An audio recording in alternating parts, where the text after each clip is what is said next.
दोस्तों, हमारी चैनल में आपका स्वागत है। एटॉमिक हैबिट्स, अच्छी आदतों को विकसित करने और बुरी आदतों को छोड़ने के आसान और अचूक उपाय। Author James clear. परिचय। मेरी कहानी। हाई स्कूल में द्वितीय वर्ष के अंतिम दिन की बात है। मेरे चेहरे पर बेसबॉल का बैट लगा। मेरे क्लासमेट ने इसे तेजी से घुमाया और वह हाथ से छूट गया और हवा में उड़ते हुए मेरी ओर आया। मैं संभलता उससे पहले ही वह मेरी आंखों के बीचों बीच लगा। टक्कर के क्षणों को लेकर मेरी कोई स्मृति नहीं है। बैट इतनी तेजी से मेरे चेहरे पर लगा कि उसने मेरी नाक को खराब करके उसे यू के आकार में कर दिया। इस टक्कर से मेरे दिमाग के कुछ नरम ऊतक मेरी खोपड़ी के भीतर चले गए।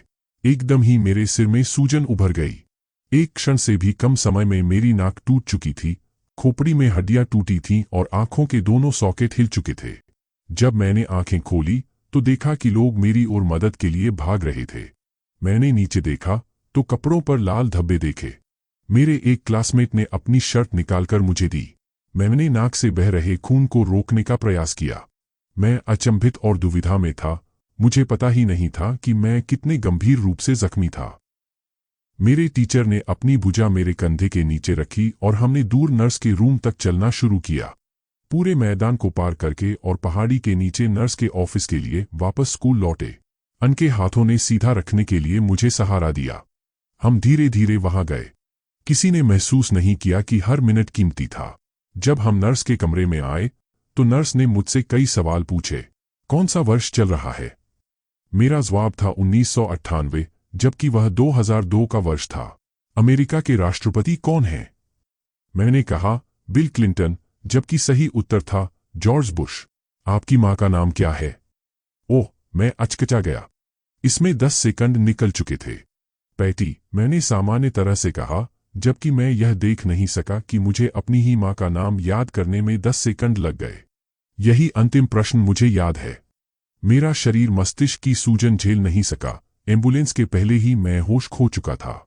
कुछ ही मिनट बाद मुझे स्कूल से स्थानीय हॉस्पिटल ले जाया गया। वहां पहुंचने के बाद मेरे शरीर ने धीरे धीरे काम करना बंद कर दिया। मुझे निगलने एवं सांस लेने में परेशानी होने लगी। कुछ ही देर में सांस बंद हो गई। डॉक्टरों ने तेजी से मुझे ऑक्सीजन दी। उन लोगों ने यह भी फैसला लिया कि स्थानीय हॉस्पिटल मेरे मामले को देखने के लिए सुसज्जित नहीं है और उन्होंने हेलीकॉप्टर बुलाकर मुझे सिंसिनाटी के बड़े हॉस्पिटल में ले जाने का आदेश दिया। मुझे आपातकालीन कक्ष के दरवाजों से निकालकर हेलीपैड की ओर ले जाया गया। एक नर्स ने मुझे आगे की ओर धकेला तो स्ट्रेचर ऊबड़-खाबड़ रास्ते पर हिलता डुलता हुआ चलता रहा। दूसरी नर्स ने हाथ से मेरी सांस को पंप किया। मेरी मम्मी कुछ देर पहले ही हॉस्पिटल में आई थी और हेलीकॉप्टर में मेरे पास आ गईं। मैं बेहोश था और खुद सांस नहीं ले पा रहा था। उन्होंने ही उड़ान में मेरा हाथ थामे रखा। मेरी मम्मी ही मुझे हेलीकॉप्टर में ले गईं। मेरे पापा घर गए और उन्होंने मेरे भाई बहन को यह जानकारी दी। वे जब मेरी बहन को बताने लगे तब उनके आंसू निकल पड़े कि वे उस रात मेरी बहन की कक्षा 8 की ग्रेजुएशन सेरेमनी से वंचित रह जाएंगे। मेरे भाई बहन को परिजन और मित्रों के यहाँ छोड़ने के बाद वे सिंसिनाटी में मेरी मम्मी के पास आ गए। जब मैं और मेरी मम्मी हॉस्पिटल की छत पर हेलीकॉप्टर से उतरे तो 20 डॉक्टर और नर्स दौड़ते हुए हेलीपैड पर आए और मुझे भीतर ले गए। तब तक मस्तिष्क में सूजन इतनी अधिक हो गई थी कि मैं बार बार सदमे के बाद की स्थिति में जकड़ जाता था। मेरी अस्थियों को जोड़ना था, लेकिन सर्जरी की स्थिति नहीं थी। मुझे तीसरे दिन एक और बार जकड़न की शिकायत के चलते चिकित्सकीय परीक्षण के लिए कोमा में लाते हुए वेंटिलेटर पर रख दिया गया। मेरे मम्मी पापा इस हॉस्पिटल से अपरिचित नहीं थे।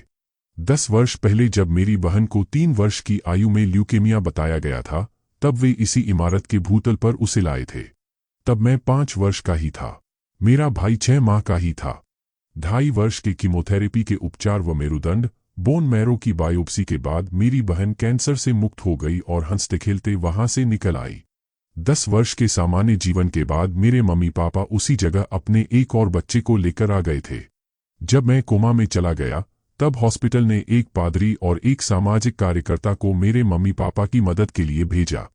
यह वही पादरी था जो 10 वर्ष पूर्व मेरी बहन के भर्ती होने के समय आया था। दिन ढलकर रात हो चुकी थी। मुझे कई मशीनें जीवित रख रही थीं। मेरे मम्मी पापा हॉस्पिटल के गद्दों पर कुछ पल के लिए सो जाते थे और थकान के चलते लेट जाते थे, लेकिन चिंता के मारे फिर उठ जाते थे। मेरी मम्मी ने मुझे बाद में बताया, यह मेरे जीवन की सबसे खराब रात थी। मेरी सेहत में सुधार होना। मुझ पर ईश्वर की कृपा हुई और अगले दिन सुबह मेरी सांस लौटी। तब डॉक्टरों ने राहत ली और मुझे कोमा से बाहर निकाल लिया। अंततः जब मुझे होश आया तो मैंने देखा कि मेरे सूंघने की शक्ति नहीं रही है। तब एक नर्स ने परीक्षण के दौरान मुझसे कहा कि सेब के रस के बॉक्स में जोर से सूंघिए। ऐसा करने से मेरी गंध लेने की शक्ति लौट आई। लेकिन तब सब चकित रह गए कि जैसे ही मैंने सांस लेकर खींची तो मेरी आंखों के सॉकेट के फ्रैक्चर में तेजी से हवा पहुंचने से मेरी बाई आंख बाहर आ गई। आंखों का गोल भाग किसी सॉकेट से फूल कर बाहर आ गया था, जिसे खतरनाक ढंग से पलकों और मेरे मस्तिष्क से जुड़ी ऑप्टिक तंत्रिका ने पकड़ रखा था। तब नेत्र विशेषज्ञ ने कहा कि जैसे ही मैं धीरे से सांस छोड़ूंगा तो आंखें वापस अपनी अवस्था में आ जाएंगी, लेकिन यह कह नहीं सकते कि इसमें कितना समय लग जाएगा। हफ्ते के बाद मेरी शल्यक्रिया होनी थी, जिससे मुझे ठीक होने में कुछ और समय लग जाता। मैं ऐसा लग रहा था मानो बॉक्सिंग के मैच में गलत स्थान पर खड़ा हूं। हम घर लौट आए और मेरी नाक तब भी टूटी हुई थी। चेहरे पर करीब आधा दर्जन अस्थियां टूटी थीं और बाईं आंख फूली हुई। बाद के महीने बहुत कठिन थे। मुझे लगने लगा था कि मेरे जीवन में सब कुछ थम गया है। हफ्तों तक मुझे सब कुछ दो दिखाई देता था। मैं सीधे नहीं देख पाता था। 1 माह से अधिक समय लगा, लेकिन मेरी आंख धीरे धीरे ठीक हो गई। मेरे देखने की समस्या को ठीक होने में 8 माह लग गए। तब मैं कार चला सका। शारीरिक उपचार में मुझसे बुनियादी एक्सरसाइज कराई गई, जैसे सीधी लकीर पर चलना। मैं दृढ़ था कि मेरी चोट मुझे अवसाद में न भर दे, लेकिन कुछ पल थे जिसमें मैं निराश होता था, जबकि कुछ में उत्साह से भर जाता था। 1 वर्ष बाद जब मैं बेसबॉल के मैदान पर लौटा तो यह जानकर मुझे पीड़ा हुई कि कितनी और मेहनत अभी मुझे करनी होगी। यह खेल मेरे जीवन का प्रमुख हिस्सा रहा था। मेरे पापा ने सेंट लुइस कार्डिनल के लिए माइनर लीग बेसबॉल खेला था। मेरा भी सपना इसे पेशेवर तरीके से खेलने का था।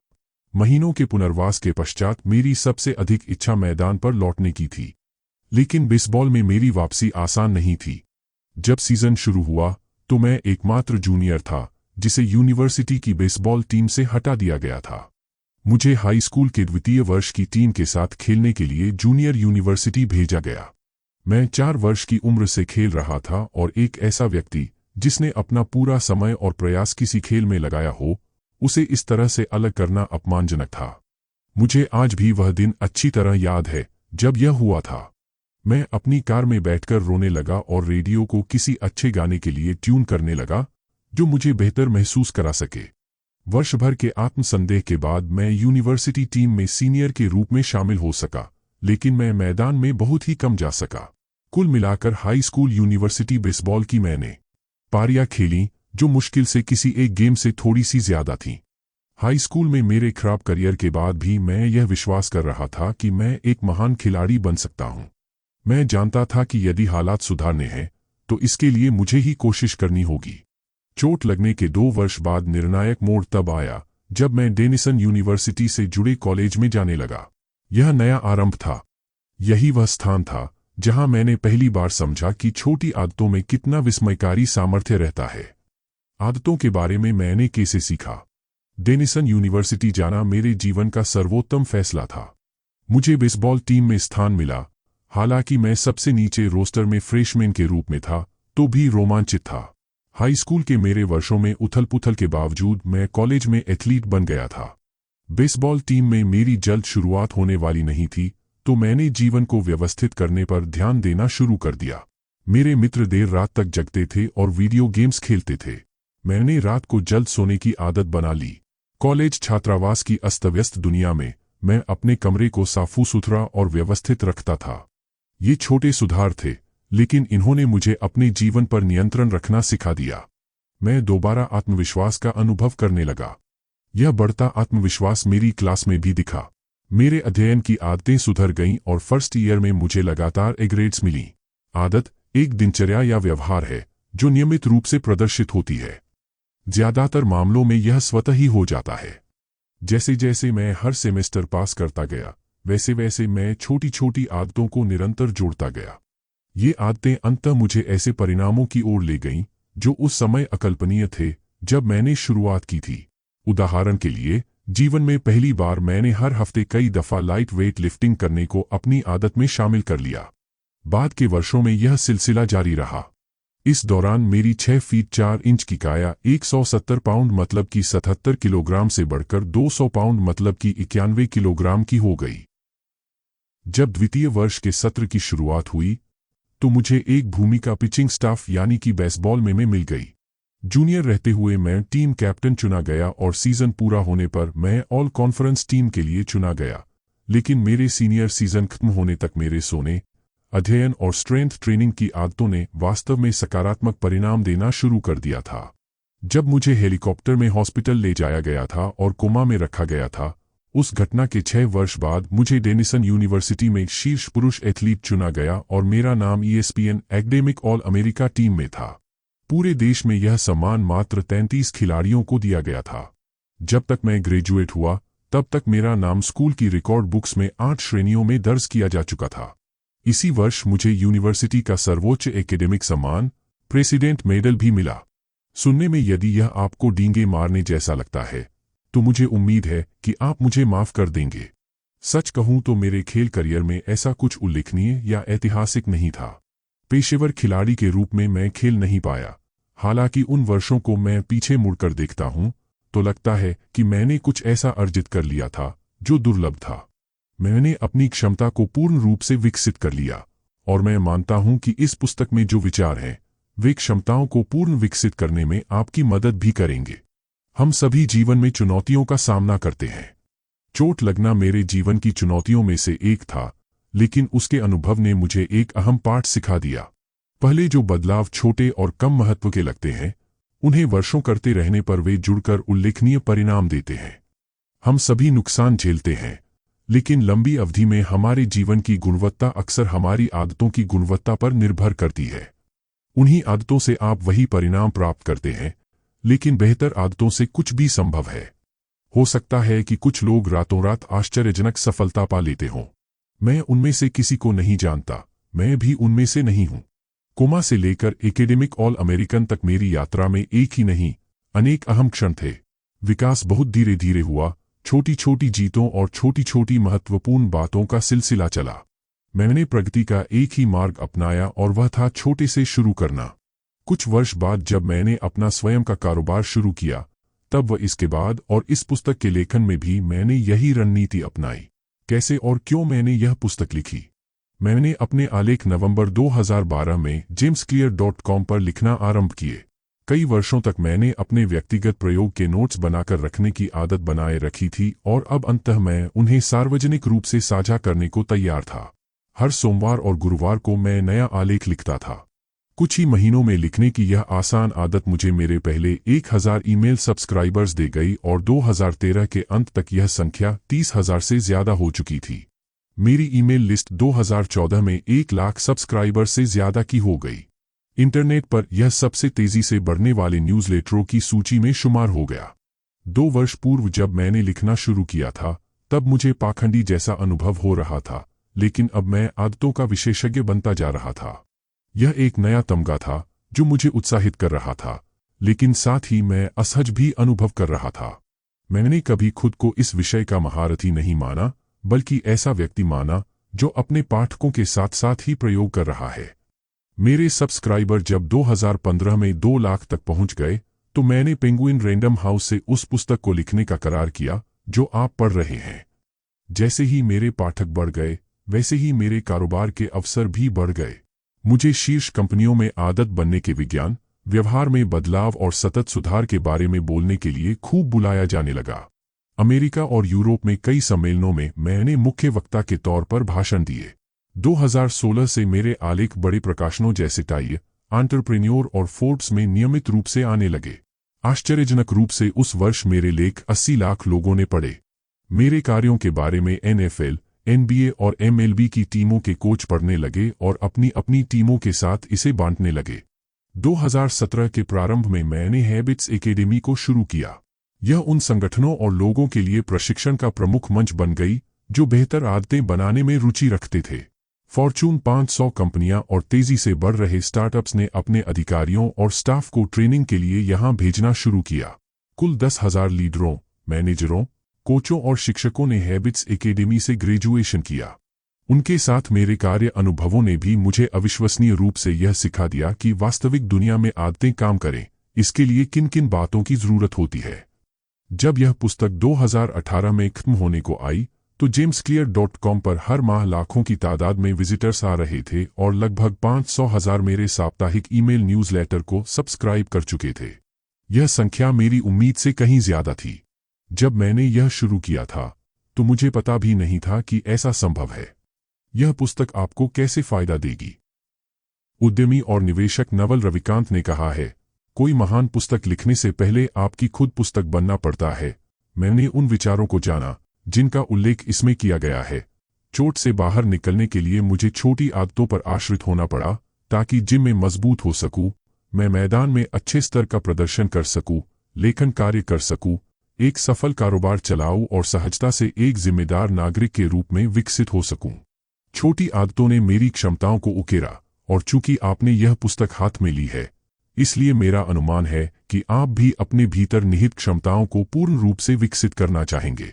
बाद के पेजों में मैं हर पायदान पर आपको बेहतर आदतें बनाने की योजना बताऊंगा, कुछ दिन या हफ्तों के लिए नहीं बल्कि जीवन भर के लिए। विज्ञान यद्यपि उन सब बातों को सही मानता है जो मैंने लिखी है, लेकिन फिर भी यह मात्र अकादमिक शोधपत्र नहीं है। यह काम में लागू होने वाला उपयोगी लेखन है। आदतों को कैसे बनाना है और कैसे बदलना है, उसके बारे में आपको व्यावहारिक सलाह दी गई है। मैंने इसके पीछे का विज्ञान भी इस तरीके से समझाया है जिसे समझना और अपनाना आसान है। मैंने जिन क्षेत्रों का वर्णन किया है वे हैं बायोलॉजी, न्यूरोसाइंस, फिलोसोफी, साइकोलॉजी और कई अन्य। ये क्षेत्र कई वर्षों से हमसे करीब से जुड़े हैं।